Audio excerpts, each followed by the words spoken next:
Bapa yang bersemayam kerajaan surga, Tuhan Yesus Kristus, pada pagi yang cerah dan kami boleh duduk di kaki-Mu, menaikkan pujian penyembahan, menaikkan doa syafaat, dan kami rindu untuk mendengarkan renungan firman. Urapi hamba-Mu mulai kami semua. Haleluya. Amin. Shalom, selamat pagi. Selamat bertemu dalam kasih Tuhan Yesus Kristus.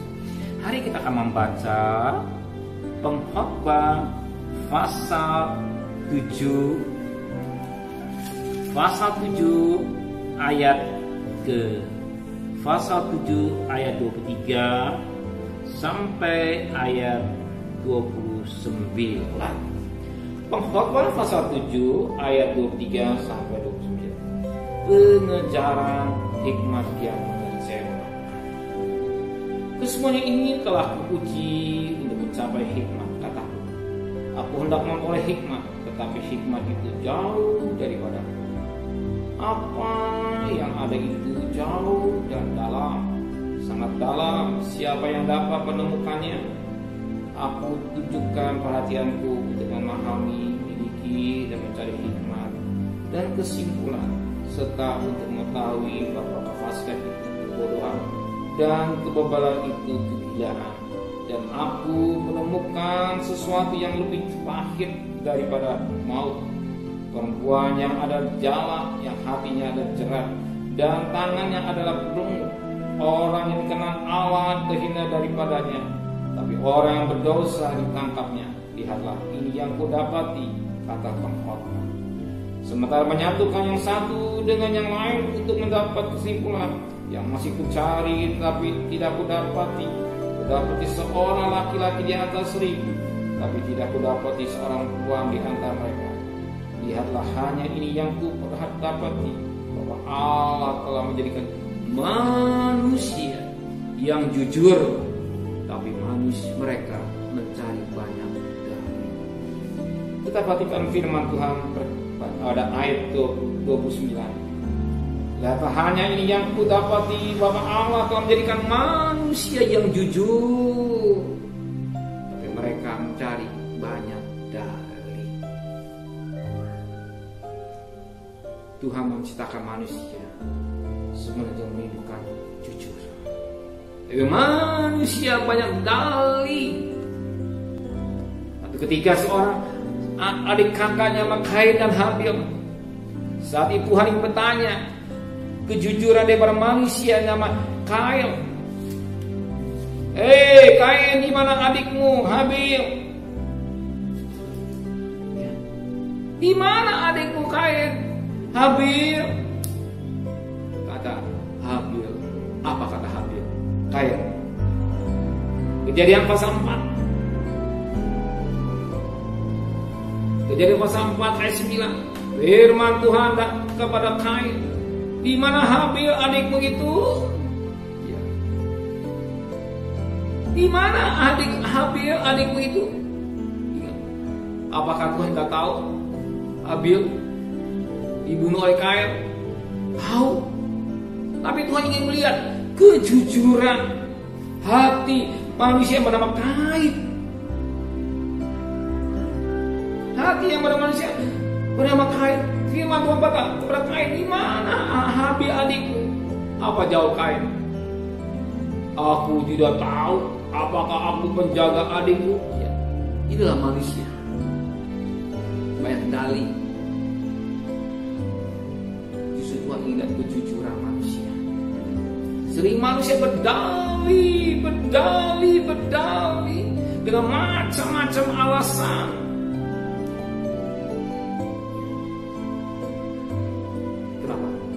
Manusia sudah memberikan kesempatan iblis menguasai dalam hidupnya. Dan iblis sudah diberi kesempatan oleh Kain untuk masuk dalam hidupnya. Perhatikan ayat yang ke-7. Apakah kamu tidak akan berseri jika engkau berbuat baik? Tapi jika engkau tidak berbuat baik, dosa sudah mengintip di depan pintu. Dosa sama menggoda engkau, tapi engkau harus berpuasa atas dosa. Dosa tidak akan masuk dalam hidup kita. Dosa tidak akan bekerja dalam hidup kita kalau tidak memberi kesempatan. Setiap saat iblis berusaha, tapi manusia yang menentukan apakah iblis diberikan kesempatan untuk berkuasa dalam hidupnya. Ya tergantung kita. Maka dalam Efesus 4 ayat 27, jangan beri kesempatan pada iblis. Jangan beri kesempatan dosa menguasai hidup kita. Kalau iblis berusaha masuk kemana kepada pikiran kita, setelah masuk, iblis bekerja atau dosa untuk menguasai hidup orang. Dan apa yang terjadi?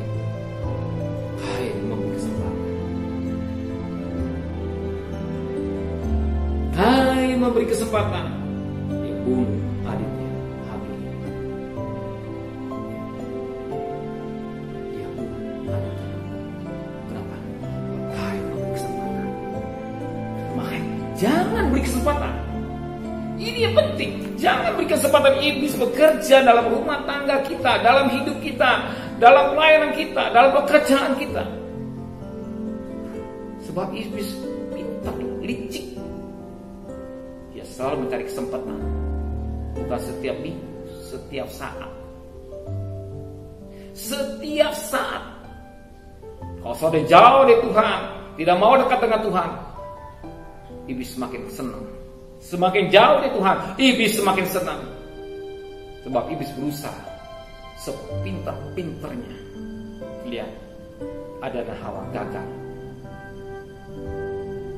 Kenapa?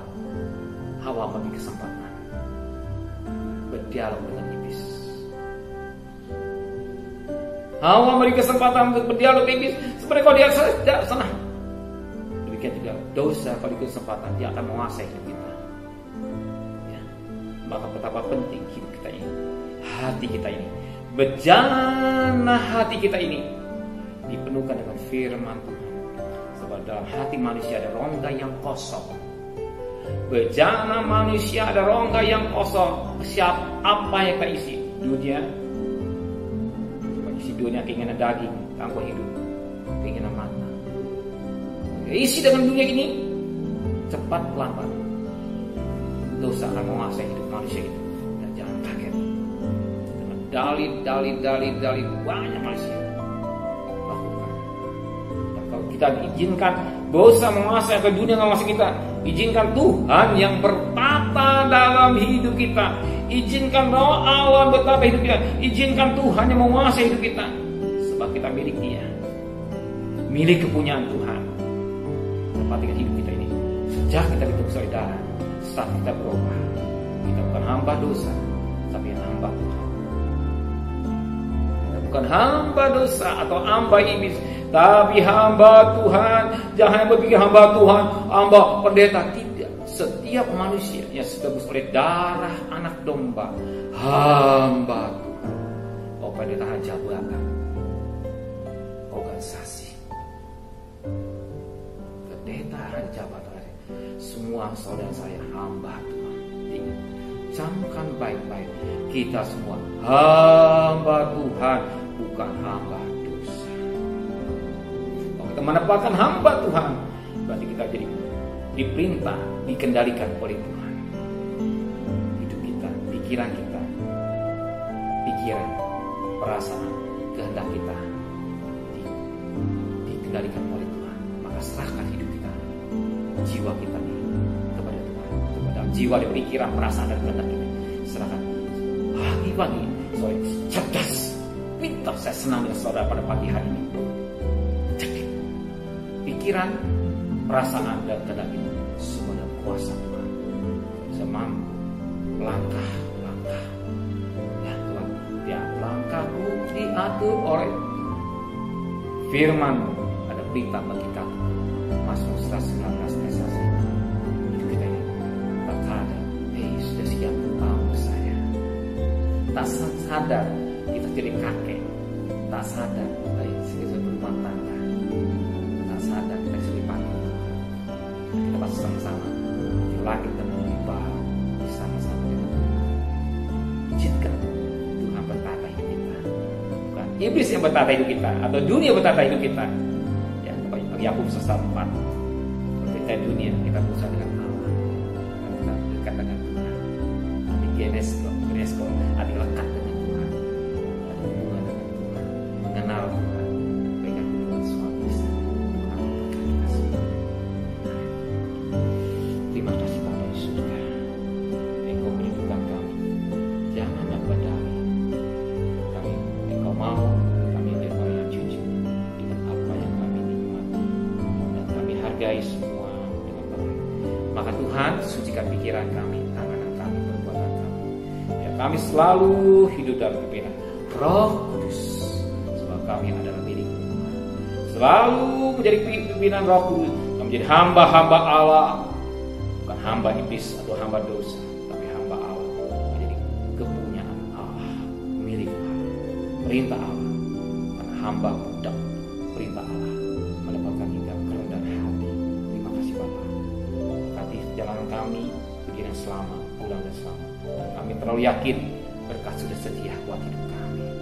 Apa jadi kebutuhan kami, sore, siang atau malam, temukan kami dengan keluarga kami, dan besok pagi kami datang hadap Tuhan. Lebih pada Tuhan, tapi saat ini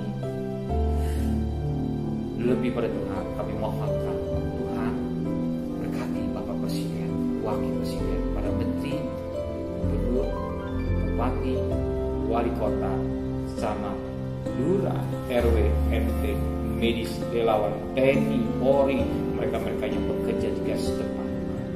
Berikan hikmat yang luar biasa berperang melawan virus corona, dan kami percaya Engkau cinta buat tanah air kami Indonesia. Engkau banyak mereka yang berdoa kepada Engkau Tuhan. Engkau dengar doa mereka. Engkau cinta buat tanah air kami Indonesia Tuhan. Terima kasih Bapa di surga. Ya, virus semakin hari semakin habis, yang sembuh semakin banyak, dan vaksinnya bisa dikirim dengan cepat. Bulan Desember dan bisa selesai dengan baik. Terima kasih Bapa di surga.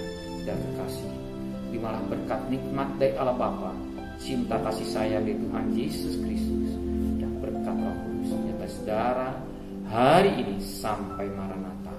Tuhan Yesus datang, yang cinta Dia. Katakan